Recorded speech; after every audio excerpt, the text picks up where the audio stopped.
बिस्मिल्लाहिर्रहमानिर्रहीम।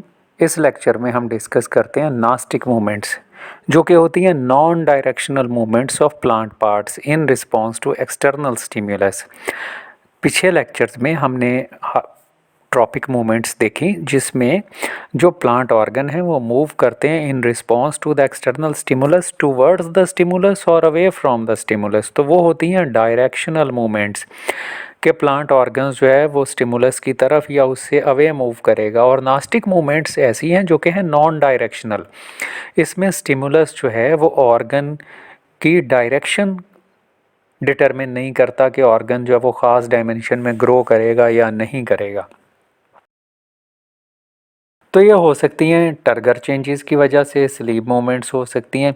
तो जैसे हमने यहाँ पर ये देखें बड़ा सारा नोट लिखा है, direction of response is not determined by the direction of the stimulus. ये हमने बस ये डिफरेंस है बड़ा नास्टिक और ट्रॉपिक मूवमेंट में। तो ये जो नास्टिक मूवमेंट्स हैं ये हमने डिस्कस करनी है तीन तरह की। One of them is the nyctinasty, second one is haptonasty and the seismonasty. तो फर्स्ट वन है निक्टिनास्टी। ग्रीक वर्ड है नक्स, जिसका मतलब है नाइट और स्लीप मूवमेंट्स। तो उसी से हमने इनको ले लिया है। नास्टिक मूवमेंट्स ऐसी जो कि स्लीप मूवमेंट्स हैं या निक्टिनास्टी कहलाते हैं। तो असल में डे और नाइट को ये रिस्पॉन्स है प्लांट का, कि रात को हम देखते हैं कुछ पौधों के पत्ते जो हैं वो बंद हो जाते हैं, जिन्हें हम कहते हैं स्लीप मूवमेंट कर दी उन्होंने। तो स्लीप मूवमेंट जैसे कुछ पौधों के पत्ते शाम आने पर बंद हो जाते हैं, दिन आने पर खुल जाते हैं, इसी तरह से कुछ पौधों के फ्लावर्स जो हैं वो ओपन होते हैं या क्लोज होते हैं डे और नाइट में, टेम्परेचर के लिहाज से या लाइट के लिहाज से। तो इसी लिहाज से हमने ये जो निक्टिनास्टिक मूवमेंट्स हैं इन्हें दो कैटेगरीज में क्लासिफाई कर लिया। एक कंडीशन कहलाती है फोटोनास्टी और second one is called as the thermonasty. तो फोटो लाइट इंटेंसिटी में चेंज आने की वजह से अगर प्लांट ऑर्गन्स जो हैं वो मूव करें तो ये कंडीशन कहलाती है फोटोनास्टी। जैसे डेंडिलियन के फ्लावर्स हैं ऊपर, जैसे आप वीडियो में भी देख रहे हैं कि डे और नाइट आने पर उनमें वो क्लोजर हो जाता है या ओपनिंग हो जाती है। तो फ्लोरल हेड जो है जब भी लाइट होगी तो डेंडिलियन के फ्लावर जो हैं या फ्लावर हेड जो हैं वो ओपन हो जाएंगे, और डॉन और डस्क आने पर, सॉरी डॉन नहीं डस्क आने पर या नाइट आने पर ये हो जाते हैं क्लोज।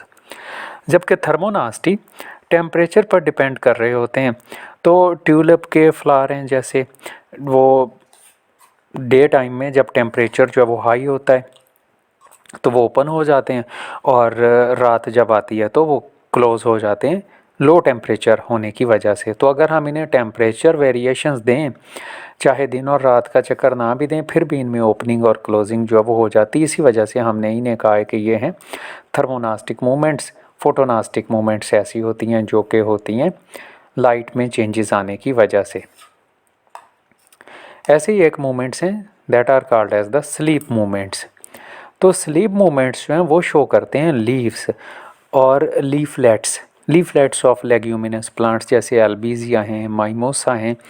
तो इनमें होती हैं स्लीप मूवमेंट्स। अब क्यों ये स्लीप मूवमेंट्स होती हैं, उसकी वजह ये कि इनमें इनके लीफलेट्स में या इनके लीफ की बेस पर, जहाँ पर इनकी पेटियोल जो है वो जुड़ी हुई होती है इनके मेन ब्रांच के साथ, वहाँ पर इनमें प्रेजेंट होता है ग्रुप ऑफ पेरेन्काइमा सेल्स। तो ये जो पेरेन्काइमा सेल्स का ग्रुप है these are called as pulvinus, और ज़्यादा सारे हों तो पल्विनाई कहलाते हैं। और इन पेरेन्काइमा सेल्स में कुछ लार्ज सेल्स होते हैं जिन्हें कहते हैं मोटर सेल्स। उनमें असल में आती है टर्गर चेंजेस के पानी का प्रेशर जो है वो कम और ज़्यादा होता है, जिस वजह से ये मूवमेंट्स जो हैं वो शो होती हैं। तो ज़्यादातर कंडीशन में ऐसे होता है कि नाइट में वाटर जो है वो move out of the cell कर जाता है ऑन द लोअर साइड, और वो हो जाता है पल्विनस उतना उतना हो जाता है फ्लैसिड, जिस वजह से लीफलेट्स जो हैं वो क्लोज़ हो जाते हैं या लीव्स जो हैं वो क्लोज़ हो जाते हैं। तो यहाँ जैसे हमने एग्जांपल ली है माइमोसा के एक लीफ की, तो ये एक कंपाउंड लीफ है या बाई कंपाउंड लीफ है असल में। तो इसमें तीन तरह के पल्विनाए जो हैं वो प्रेजेंट हैं। एक प्राइमरी पल्विनस है जो तो प्रेजेंट है पूरे लीफ की पेटियोल की बेस पर, एक सेकेंडरी पल्विनस है। सेकेंडरी पल्विनस ऐसे या सेकेंडरी पल्विनाई ऐसे हैं जो leaflet of the primary order जो हैं या फर्स्ट ऑर्डर के जो लीफलेट हैं उनकी बेस पर प्रेजेंट है, और तीसरे जो टर्शरी पल्विनाई हैं वो प्रेजेंट हैं at the base of leaflet of the second order या पिन्यूल की बेस पर प्रेजेंट हैं। तो जब इस टर्शरी पल्विनस में से टर्गर प्रेशर चेंज होगा तो ये दोनों लीव्स एक दूसरे के साथ लीफलेट्स जो हैं वो जुड़ जाएंगे। इसी तरह से जब सेकेंडरी में होगा तो ये बड़े लीफलेट्स एक दूसरे के साथ जुड़ जाएंगे, और प्राइमरी पल्विनस में जब टर्गर चेंजेस आएंगी तो सारा लीफ ही डाउनवर्ड मूव कर जाता है। जैसा कि हमने एक्सप्लेन करने की कोशिश की है यहाँ पर कि ये जो पल्विनस था हमारा, इसमें वास्कुलर टिश्यूज़ प्रेजेंट हैं, तो टर्गर प्रेशर जब इनमें लॉस हुआ है ये इस साइड पर, तो क्या हुआ, दोनों पल्विनाई जो दोनों जो लीफलेट्स हैं वो एक दूसरे के नज़दीक आ गए और बंद हो जाते हैं। तो टर्गर प्रेशर में चेंज आने की वजह से ये जो है वो हो जाती हैं ओपन और क्लोज।